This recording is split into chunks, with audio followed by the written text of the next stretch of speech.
Not exactly hidden. They're using portal tech. We found what's basically a series of entrance points, but we still need to expand our spores when the portal closes to find out where exactly the damn kids are. But they're still connected, so the map seems to be in just one place. They're using some kind of technique that is not only really low in axiom usage, but apparently is really confusing to the Bright Forest. So until they drop the technique, we only know where the children are currently. We don't have any idea where they are for real. But what is obvious is that they have a system to get the children and customers away in a heartbeat. The small mushroom copy of the interior of the dome is used by Darechar as a visual aid. To make matters worse, there is a large number of automated cleaning drones that are fighting the spread of the Bright Forest inside the area. There's no way we're going to get complete coverage, so we have to change our plans. I would like to offer the plan of finding some place where a hidden agent can establish a beachhead inside that fortress. No place is completely observed. There is always somewhere to hide, Koga offers. Yes, there are places where the spores aren't being as quickly swept away. I'm hoping to find an unused janitor closet, or even better, a repair hallway. With that, we can get people inside and not have them immediately spotted by the security network, which leads us to the next problem, Darechar says, and a hand finds its way to his shoulder. You've done very well. Sit down. I can take the next part. Vernon says with a smile. Darechar does just that and takes a swig of some water. All the speeches he's been giving out have not been good for his throat. All right, the security we've found so far is nothing to be sneezed at. We have cameras, they've got watches, they've got locks, they've got timers, they've got enough armed personnel to occupy Paris.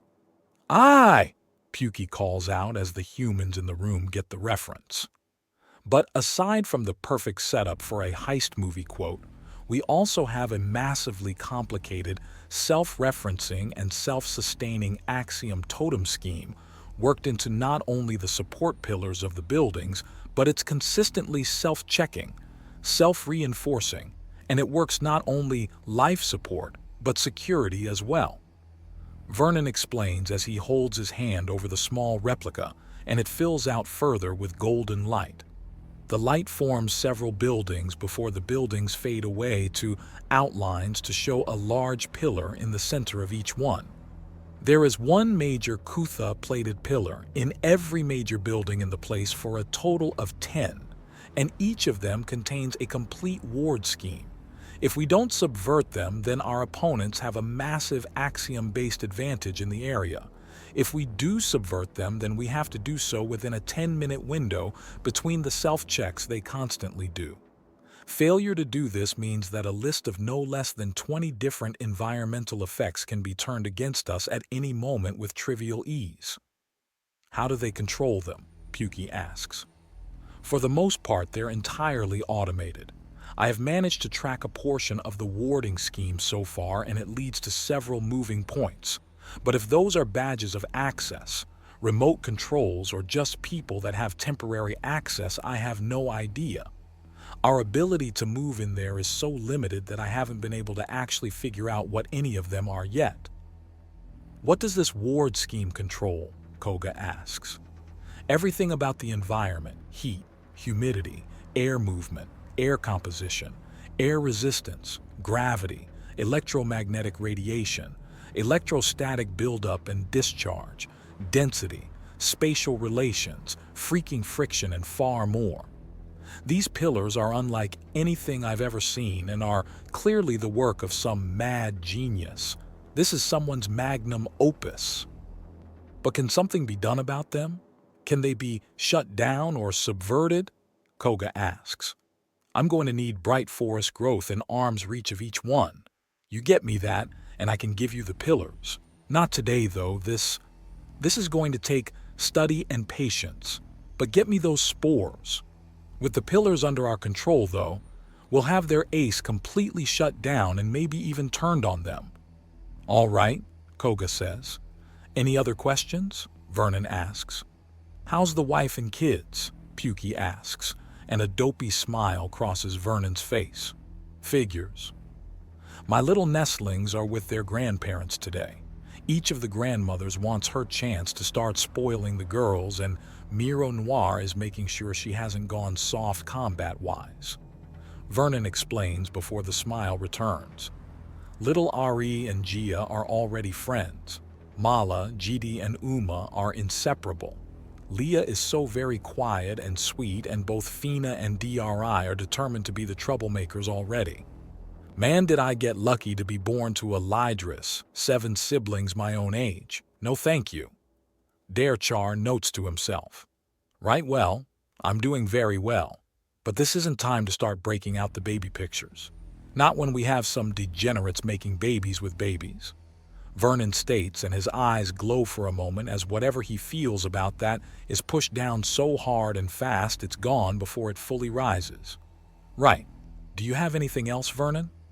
Only that there's a lot of strange axiom effects being practiced. I wasn't able to directly observe them, but there are at least 3 distinct styles of axiom use. I've replicated them and the results are disquieting. Explain. There's an axiom style, I forget what it's called off the top of my head, but it's used to try and predict the future. Think spider sense coupled with insane reaction time. That's one of them. The other is the self-replication that you guys told me about. The last one seems to be some kind of telekinetic control. I haven't replicated it entirely, but I was able to get far enough to understand what it's supposed to do. It controls any number of items with incredible skill and strength. So, we're fighting against people that see every hit coming. People who are entire armies alone and people who fight with an entire armory at the same time? Pukey asks, and Vernon nods. Well, shit. I know we're supposed to hope a job is easy, but come on, that's too easy. I'm sure you'll survive somehow, Vernon says in a sarcasm-laden tone.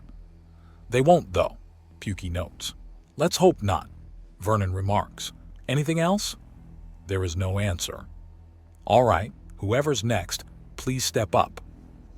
Excuse me, Brinchar says, appearing in the room. Could I borrow my son for a bit? Is something wrong? Darechar asks. We need to speak, Brinchar says, and Darechar blinks. I'm in the middle of something, father, he says, and Brinchar scans the room. Another strategy meeting. Is there anything more he needs to know? Brinchar asks. We're soon to wrap up. This is us just catching up on our infiltration so far and brainstorming counters to what we've run into. Ah yes, the issue of cleaning robots and attentive custodial staff, Brinchar notes. Dad, do you have to... Brinchar opens his mouth to answer, reconsiders and thinks. He goes back and forth but doesn't say a thing before sighing.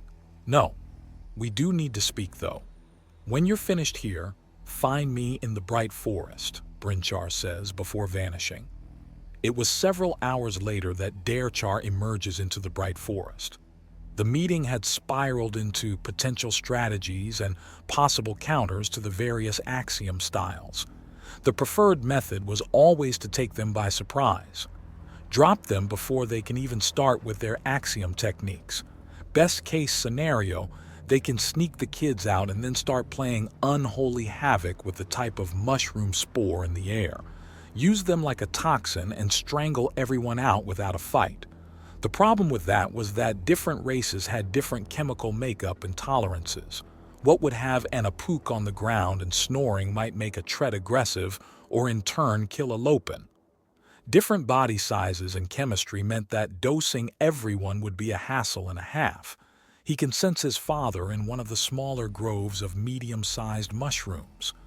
Due to the forest turning phosphorescent, it was able to grow greater numbers of the smaller mushrooms even when they were out of the rain, and therefore out of the sunlight as well. The gaps above poured down between some mushrooms, and it led to small streams weaving between the tall and sturdy fungal growths. Upon one of them his father sits, meditating and growing closer and closer to the bright forest, learning from it and teaching it in turn. Sit with me, Darechar. We need to speak about many things, and I'm not entirely sure where to begin, Brinchar states. What do you mean by that? Don't you have all the answers? No one has all the answers. Least of all me, Brinar answers. He then gestures to the top of a mushroom right across from his. Please, sit. Brinar gives him a confused look but then does so, reappearing on top of the mushroom and sitting down. He crosses his legs in the strange way that Koga taught him, lotus position. Father and son look each other down for a bit before Brinar sighs. Son, I know that there are things I do you don't understand, that I think and act in ways that confuse you. I'm going to try to explain myself, however, even if I explain it perfectly, you will likely not understand. I'm not stupid, Brinar protests. No, you're not, but you haven't lived the life I have. Do you understand the meaning of the term, having forgotten more about a thing than you will ever know? Not really, Brinar says, and Brinar nods. It means that someone who truly understands something doesn't actively think about many of the smaller things of a thing. Many of these smaller things could be tricks or techniques that could greatly help others. But since they're not thought about, no one tells anyone and the knowledge is forgotten. Does it make sense now? I think so. What does it have to do with this, though? I have lived a long, strange, and at times hard life, Brinar.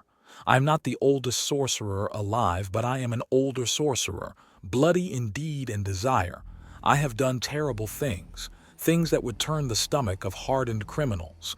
If someone were to run screaming the moment they see me, I would not be insulted and that person would not be wrong to do so. My reputation of brutality is well earned and as black as night, Brinar says before sighing. And that was the wrong thing to say. I don't know, it seems pretty accurate for the bone chewer. Brinar states and Brinar nods. Perhaps it is, but it's directed. And not to you, not even to the disgusting bitches who are hurting children. That black rage is directed to the Orega girls no matter what form they take. It is only directed to the Orega girls, do you understand? The chief sold me out?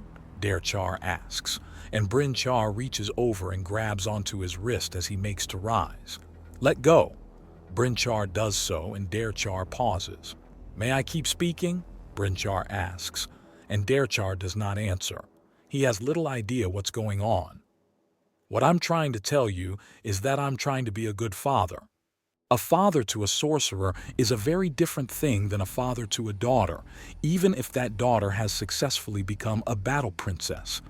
I am not totally sure how to be the best father I can be. I know you saw how I killed the Orega girls. It wasn't that you killed them. It was that you kept them alive. Alive to suffer and not even be able to scream as you tore their bodies apart and made decorations out of them. As I said, bloody in deed and desire, Brinar says solemnly. I've already messed this up, son. I will not be repeating that with this set of people. I won't be doing anything any worse than what you will. Perhaps a little more eagerly and with less remorse, but nothing worse. You can relax. I'm willing to take over and not turn it into a gore-filled nightmare. Why didn't you talk to me before? Because I know you're going to leave eventually. I have a limit of time to teach you everything you need to know. You're an Apuk, but you're a Lydris as well. You won't be content to stay on Serbo. Even if we both live forever, you won't want to live with me. I want you safe. I want you happy and fulfilled. I don't know how long I have to teach you. Brinar trails off as he considers. My son, by cosmic coincidence, I haven't had any other sons. Just daughters and always with my many wives. With you, I am not sure what to do. I want you strong, but I want you happy. From what I know, those things are nearly exclusive. If I'm concerned for happiness, then you will grow frail. If I am concerned with strength, you will hate me with all you have, as brutal training will only embitter you. I put off this conversation to try and strengthen you, but it seems I only taught you to fear me. So, how do I make you stronger? Brinar asks, and Brinar is completely at a loss for words. I don't know, Brinar says. Then perhaps we should have these talks a little more often, in case either of us has a half-decent idea. I'd like that, Derchar says. Then let us make a habit of it.